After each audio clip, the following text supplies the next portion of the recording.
سر ایک سب سے بڑا حل جو سمجھا جاتا ہے نا وہ یہ ہے کہ جب جیسے آپ نے کہا کہ اگر اسپاؤزل ریلیشن میں پیرانویا ہے، میاں جو ہے وہ بیوی پہ شک کرے یا بیوی میاں پہ، تو ایک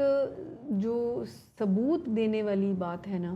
وہ ہوتا تو ہے نہیں، لیکن قسموں سے میں نے دیکھا ہے بہت دفعہ جو اسپاؤزل ریلیشن میں پیرانوائڈ ہوتے ہیں لوگ، تو وہ کوئی قرآن پہ ہاتھ رکھ دیں، قسم اٹھا لیں، ایون ان کی ایکٹیویٹی بند کر دیتے ہیں، اور لوگ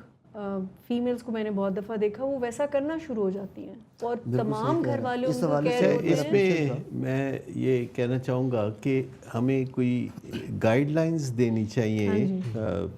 عوام الناس کو کہ وہ پیرانویا کو کیسے پہچانیں، جی کیونکہ جس کو پیرانویا ہوتا ہے وہ بڑے یقین سے بات کر رہا ہوتا ہے، اس کا اعتماد حد سے زیادہ نظر آتا ہے، باقی فیملی ممبرز جو ہیں وہ چونک جاتے ہیں جب وہ یہ کہہ رہا ہوتا ہے کہ میرے پاس ثبوتوں کے ڈھیر لگے ہوئے ہیں، اور وہ یہ بات کر رہا ہوتا ہے، تو ہمیں کیسے پتہ چلے کہ وہ بندہ جو ہے جو بات کر رہا ہے وہ پیرانویا ہے یا پھر حقیقت ہے۔ اب ظاہر بات ہے کہ جب ہم ثبوتوں کی طرف چلتے ہیں، قسموں کی طرف چلتے ہیں، قرآن اٹھانے کی طرف چلتے ہیں، تو اس سے مسئلہ حل ہوتا نہیں، ماں سوا وقتی طور پر کہ اگر کسی خامد کو اپنی بیوی پہ شک ہے تو سب سے پہلے وہ کہے گا جی قرآن پہ ہاتھ رکھ کے تم کہو کہ تم ایسی نہیں ہو، اور وہ قرآن پہ ہاتھ رکھنے پہ آمادہ ہو جاتی ہے تو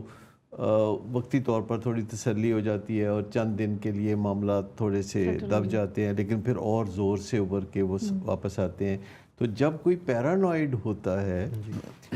اور جب کوئی بیوی جو ہے قرآن پہ ہاتھ رکھتی ہے، یا بعض اوقات جب کوئی پیرانوائڈ ہوتا ہے تو وہ بیوی کو کہتا ہے کہ اچھا تم میک اپ کرنا چھوڑ دو، اچھا تم پردہ کرنا شروع کر دو، اچھا تم 5 وقت نماز پڑھنا شروع ہو جاؤ،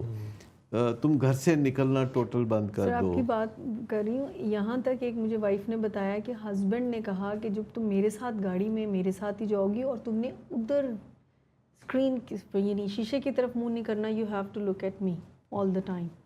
اور کپڑے اور میک اپ اس کلر کے کپڑے نہیں پہننے، اس کلر کا نیل پینٹ نہیں لگانا، یہ سارا کچھ وہ کر رہی تھیں 5 سال سے، اور فیملی اسٹارٹ ہیونگ دس جو کنونسنگ پاور آپ نے کی کہ وہ سب سمجھ رہے تھے کہ دا فالٹ وائف میں ہے۔ اس طرح کا میرے پاس ایک دفعہ ایک کیس آیا، ایک آئس ایڈکٹ پیشنٹ تھا، اس کو اپنی وائف پہ اسی طریقے سے شک ہونے لگ گیا کہ اس کا کسی کے ساتھ تعلق ہے، اس نے جو آڈیو ڈیوائسز ہیں جو ریکارڈنگ والی وہ گھر کے مختلف حصوں میں لگا دی۔ اچھا جو بیوی تھا اس کے کوئی ایسے معاملات نہیں تھے، لیکن اب اس کا شک پکا تھا، تو ایک دفعہ وہ آیا، وہ کسی دوسرے شہر میں جاب کرتا تھا، ایک دفعہ آیا تو اس نے اپنا ایک ملازم جو سبزی لے کے آتا تھا اس کا ہاتھ توڑ دیا نا۔ اب وجہ کیا تھی کہ اس کا اور میری بیوی کا تعلق ہے۔ جب اس سے ایویڈنس مانگا گیا تو اس نے کہا کہ یہ بندہ ہمارے گھر میں صرف سبزی دینے آتا تھا، ایک دن میری بیوی سے کہہ رہی ہے کہ تم سبزی کاٹ دو، اس کا مطلب ہے کہ اس نے اسے اندر بلایا ہے اور اس کا کوئی مسئلہ ہے۔ اب دیکھیں کہ ایک بندہ سبزی لے کے آ رہا ہے اور ایک دن اگر فیمیل نے اسے کہہ دیا ہے، اچھا خیر ایک دفعہ ایسا ہو گیا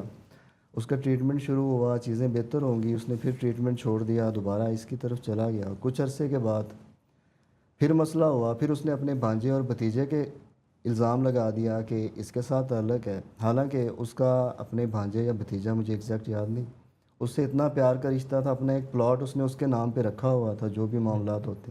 لیکن اس نے اس کے یہ الزام لگا دیا۔ اس کی کیا وجہ تھی؟ وہ اپنی بیوی سے بحث کر رہا تھا، بائی چانس وہ بھانجا یا بھتیجا آ گیا، اس نے تھوڑا سا بیوی کو بچانے کے لیے کہہ دیا کہ یہ چیز ٹھیک نہیں ہے، اس نے کہا تم بھی اس کے ساتھ ملے ہو۔ تو اب یہ شکی پن اتنا زیادہ ہوتا ہے کہ جو آپ کے رشتے ہوتے ہیں وہ چاہے آپ کے بچوں کے رشتے ہوں، چاہے آپ کے والدین کے رشتے ہوں، تو آپ سمجھتے ہیں کہ ایک پارٹی بن گئی ہیں، یہ سارے میرے خلاف سازش کر رہے ہیں، آپ جو مرضی ایویڈنس دے لیں، جتنی مرضی قسمیں کھا لیں، وقتی طور پہ ہو سکتا ہے بندہ کہے چلو ٹھیک ہے، لیکن تھوڑی دیر کے بعد اس کی سوئی وہیں آ جائے گی اور وہ اس سے ہٹے گا نہیں۔